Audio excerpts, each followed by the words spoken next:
In today's video, I'm going to teach you how to transfer ownership of a Google form, 5 minutes.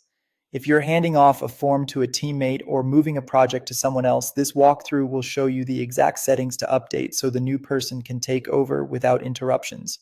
Start by opening Google Drive in your browser and signing into the account that owns the form. We're working from Drive because it's the easiest way to find the right file and adjust sharing in one place. On the left side of Drive, click Apps. This view groups your files by the Google app they belong to, which makes locating forms much faster than scrolling through folders. Next, choose Forms. You'll see a list of your Google Forms. Take a moment to confirm you're looking at the correct file by checking the title and preview. Select the form you want to transfer. If it opens, that's fine. You can adjust sharing from the editor as well. In the form, click Share. This opens the sharing dialog where you control who can access the file and at what level. In the Add People or Groups field, type the email address of the person who will take over.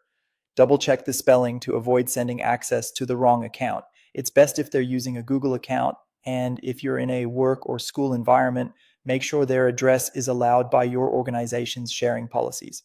Now look for general access. By default, this is usually set to restricted, which means only people explicitly added can open the form. To ensure the new owner can reach the form and its settings without hitting permission roadblocks, change restricted to anyone with the link.